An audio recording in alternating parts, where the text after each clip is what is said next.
మాది నిజామాబాద్ జిల్లా ఏరుగట్ల మండలం గుమ్మిర్యాల గ్రామం. గత 2 సంవత్సరాల క్రితం 2022లో ఇదే ఫ్లడ్ వాటర్ వచ్చినందుకు కారణం వల్ల ఈ ముప్పుకు గురైంది. కోతకు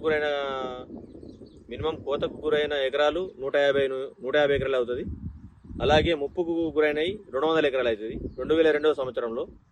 అలాగే అదే పరిస్థితిలో ఇప్పుడు 5 లక్షల క్యూసెట్ల వాటర్ ఎస్ఆర్ఎస్పీ ప్రాజెక్టు నుండి రావడం వలన మా కోతకు గురైనవి 210 ఎకరాల దాకా అవుతుంది మినిమము.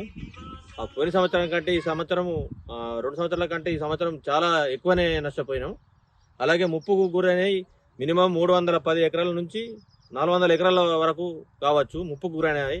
వాగు పొంటి అటు గోదావరి ఇటు వాగు గోదావరి ప్రవాహం నుంచి వచ్చిన 6 లక్షల క్యూసెట్ల వాటర్ మొత్తం మీదికి ఎదురెక్కి మొత్తము ప్రవాహం ఆగిపోయినాయి. వాటర్ ఆగిపోయి పసుపు కానీ మొక్కజొన్న కానీ సోయా కానీ ఇతర పంటలన్నీ మొత్తం నష్టపోయినాము. పెట్టుబడి చాలా అవుతుంది. ప్రతి సంవత్సరం పెట్టిన కొద్దీ గోదావరి రావడం వలన మొత్తము నష్టపోతున్నాము రైతులము. ప్రభుత్వం ఎలాగైనా మమ్మల్ని చూసి సహకరించాలని కోరుతున్నాము. రైతులు చూడండి ఎట్లా మొత్తము పసుపుకు లేని ఖర్చు పెడతాము.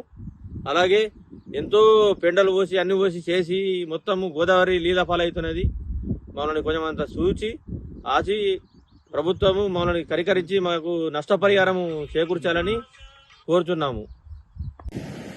నా పేరు దేశపైన శ్రీనివాస్. మాది గుమ్మిర్యాల గ్రామము.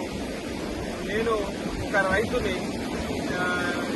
మాకు గుమ్మిర్యాల గ్రామాన పక్కన ఉత్తరాన గంగా నది ఉంది, గోదావరి నది, మరియు దక్షిణాన తీగల వాగు ఉంది.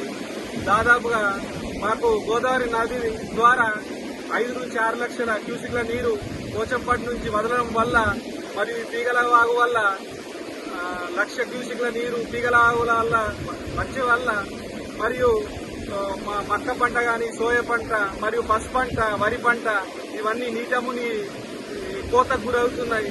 దీన్ని తక్షణమే ప్రభుత్వం స్పందించి మాకు తగిన సహాయం చేయాలని మా గుమ్మిర్యాల రైతుల తరఫున మేము కోరుకుంటున్నాం.